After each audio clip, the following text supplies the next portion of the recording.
रक्षक है वो तो यहाँ बैठे हुए, कौन है? एकली जी। तो वो कहते हैं आप निराकरण बताओ कि कुछ नहीं करना है, उसको छोड़ो, चित्तौड़ छोड़ो, ये शिकारगिरा यहाँ अपना निवास बना लो। यहाँ से बन जाए तो जाना 21 किलोमीटर दूर घोड़े पे बैठ के प्रणाम करना महादेव को कि मेरी और मेरी प्रजा की रक्षा करना, आपको कुछ हो जाए तो बोल देना। बाकी उन्होंने और एग्जाम्पल क्या दिया है कि आपकी जो प्रॉब्लम क्रिएट होती है मेरे हिसाब से क्यों होती है।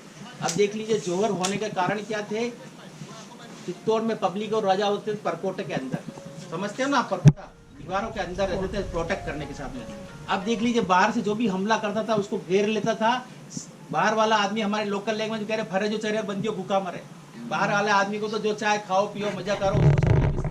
अंदर वाले के लिए प्रॉब्लम क्या क्रिएट हुई, सबसे पहले अनाज की प्रॉब्लम। 6 महीने साल भर के बाद कोई बड़ा अनाज रख नहीं पाते हो आप उसमें, तो अब तो मेडिसिन भी काफ़ी हो गई, उसमें कैसा क्या करें, तो वो सबसे पहले खाने की समस्या। फिर सप्लाई आपकी खत्म, और कोई आ नहीं सकता, हथियार आ नहीं सकते हैं, और लड़ते लड़ते हथियार भी खत्म होते हैं। अब परिस्थिति क्या होती है, तो केसरिया जो बोलते हैं, ये सेफ्रॉन जो फ्लैग्स आप देख रहे हैं, हमारा अनबान शान का नारा वो वही होता है।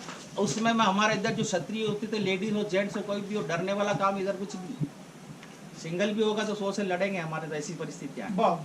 नाक पे मतलब मक्खी बैठी तो नाक निकाल दे गुस्से में, ऐसा आदमी, गुस्सा बहुत है मेवाड़ में हमारे। और देख लिए यही परिस्थितियाँ होती थी, तो लेडीज जेंट्स सब ने ऐसी परिस्थितियाँ बनी। सबसे पहले अलाउद्दीन खिलजी का समय आया 13वीं सेंचुरी में, तो उसने क्या है कि इस प्रकार से उसके बाद में काफ़ी मतलब एक तरीके से धोखा हुआ, वो उसकी ज़िंदगी में जो सोचा वो हो नहीं पाया। उसने आकर के सबसे पहले घेरा डाला था 1302 के बीच में, तो उसने 6 महीने 1 साल के लिए घेरा डाल दिया था। परिस्थितियाँ ऐसी हो गई थी कि अब भूखा मरता क्या न करता, उन्होंने तय कर लिया लेडीज़ ने, अगर आप जीत के आओगे तो अपनी तलवार से, आपको खून से हम आपको वेलकम करेंगे, और नहीं ऐसी कोई परिस्थिति हम अपनी इज्जत किसी को देंगे नहीं। उसके उन्होंने तय कर लिया था। जब ऐसी परिस्थितियां बन गई और मालूम पड़ी रावल रतन सिंह जी की डेथ हो गई है, शहीद हो गए हैं, तो लेडीज ने अलग अलग ऐसे चैम्बर बना कर सबसे पहले शाखा किया था, जहर मतलब जौहर जिसको बोल जाते हैं, अलग अलग। तो ऐसी परिस्थितियां बन रही थी, तो उसमें खाने पीने की समस्या मेन मान लो, इसलिए जौहर हो रहे थे। उन्होंने क्या बोला, इस एरिया में आप ऊपर दुश्मन नीचे, पत्थर रोल करेगा तो आप उसी के लगेगा, वो मारेगा उसी के ऊपर आएगा। आपको खाने पीने की कोई प्रॉब्लम नहीं, पानी भगवान की दया से बहुत, जहाँ महादेव बैठे हुए वहाँ कोई कमी होती नहीं। हमारे 12 से में पानी एवरेज उदयपुर का, इसलिए टाइगर रहा हरियाली तो नहीं, तो आपको ये सब सप्लाई पानी की कोई कमी नहीं। और डाइवर्शन तो एक होते ही, कभी आप उधर से उधर हो जाओगे तो तकलीफ नहीं, हाइट करने वाला बेनिफिट में रहता है। कारगिल में हुआ ना आपको, क्या हुआ हमने, तो ऐसी परिस्थितियाँ थी, उनके दिमाग में आया कि ये चीज़ मैंने कभी सोची।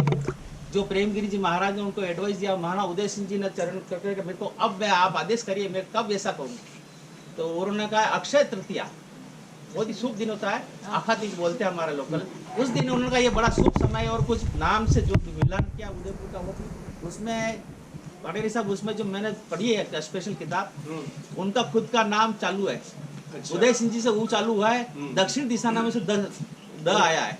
उसी प्रकार से करते करते उसमें उदयगिरी जी प्रेमगिरी जी महाराज का सबका समावेश करके नाम निकला है, उसको उदयपुर। वैसे आपको बता दूं, हिंदुस्तान में पूर्व जितने भी वो हिंदू राजाओं ने बनाए हुए हैं, बाकी बात जो लगे वो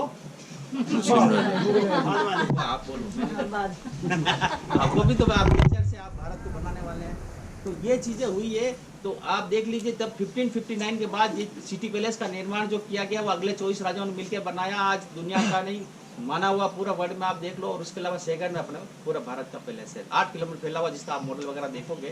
तो ये मेन प्रक्रिया थी। यहाँ मोती महल, मोती मगरी का फेमस जो बनी है प्रक्रिया, पहला बिल्डिंग इसको माना जाता है, first premises established by Maharana Uday Singh in 15th century year, last one is there. उसके बाद तो राजा अपने वैसे हम मानते हैं दिल से, क्योंकि आज भी वेल प्रिपेयर्ड है। और इस संस्था का सेकंड पार्ट आपको बता रहा हूँ, महाराणा प्रताप स्मारक जो नया